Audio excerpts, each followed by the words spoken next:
د امام ابو حنیفه رحمت الله علیه دینی مدرسه چې د کندوز ولایت په باغ شرکت سیمه کې موقعیت لري له کلونو ځنډ وروسته نن بیا ځل په فعالیت پیل وکړ. چارواکي وایي دا کار د سیمې د خلکو په غوښتنه ترسره شوی او په ورته وخت کې اسلامي امارت هوډ لري چې په دې ولایت کې نوري دینی مدرسې او ښوونځي هم جوړې کړي او د علم او پوهې د ودې لپاره زیات پلانونه په لاس کې لري. د هیواد او د کندوز په هره برخه کې باید موږ او تاسې هڅه او کوښښ وکړو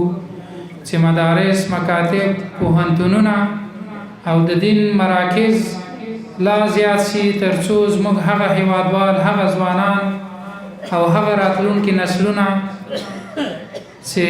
هغه ځوانان چې له علم څخه بې برخې وو د هغو ځوانانو هم سالمه روزنه وسي او له علم څخه برخمن سي. په همدې مهال دینی عالمان د اسلامي امارت په دې کار خوښي څرګندوي. دوی دینی مدرسو او ښوونځیو د جوړولو هڅې یو ښه او د قدر وړ ګام بولي. موږ ډېر خوشحاله یو دوباره دا مدرسه چې کوم الحمدلله رسمي سوه 15 استادانو بستونه یې ورکړل او موږ دا غوښتنه کوو چې دغسې عصري علوم او دینی علوم دا په یو وخت کې چې کوم د پیشرفت وکړي تر څو د مسلمانانو د دنیا او د آخرت د کامیابۍ سبب وګرځي. ډېر ځله تقسیم شوي دغه 10,000 بستونه سهمیې نه 1,400 اتیا بسته د کندوز ولایت ته الحمدلله سهمې رسېدلې وه چې د هغې د استخدام پروسه الحمدلله د مدارسو د استادانو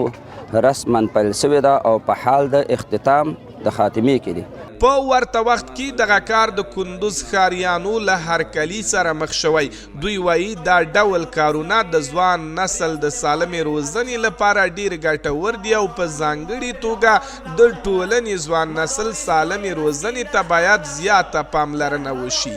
بسیار احساس خوشی داریم که بعد از 20 سال گفتی چیز امی مدرسه غیر فعال بود و پس در حال فعال شدن است فعال میشه دیگه احساس خوشی ما بیخی بی اندازه ضعف است.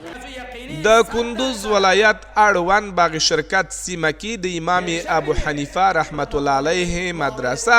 د اسلامي امارت په لومړۍ دوره کې په فعالیت پیل کړی و، خو په هیواد کې د ناکراریو او ستونزو له امله دغه مدرسه له کلونو راهیسې بنده پاتې شوې وه. خو اوس د دغې مدرسې دروازې یو ځل بیا د ځوان نسل د روزنې لپاره پرانیستل شوي.